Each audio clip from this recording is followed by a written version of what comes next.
জিব্রাইল বলে, আল্লাহ তোমার বান্দাগুলা তো ঠেকাই ফেললে তোমারে ডাকে। কঠিন পরীক্ষার আগের দিন রাত্রে তাহাজ্জুদ পড়ে ডাকে। আল্লাহ আমি জিব্রাইল 24 ঘন্টা তোমারে ডাকি। আল্লাহ আমার ডাক তুমি চাও না, কিন্তু তাদের ডাক তুমি শুনতে চাও। আমি জিব্রাইল সকাল সন্ধ্যা দুপুর বিকাল তোমার নামের জিকির করি, কিন্তু তোমার পক্ষ থেকে কোনো উত্তর পাই না।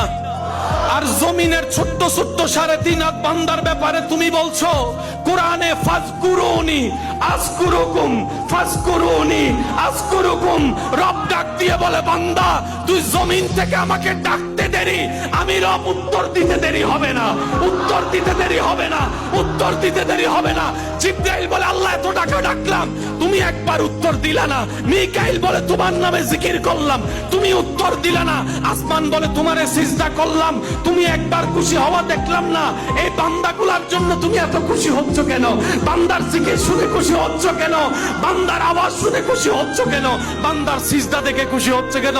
রব বলে, ওরে আমার সৃষ্টি জগৎ সব সৃষ্টির আমি আল্লাহ বানিয়েছি কুন ফায়াকুন আদেশ দিয়ে। আর এই মানব জাতিকে আমি আল্লাহ বানিয়েছি বিয়াদাইয়া কুদরতি হাত দিয়ে।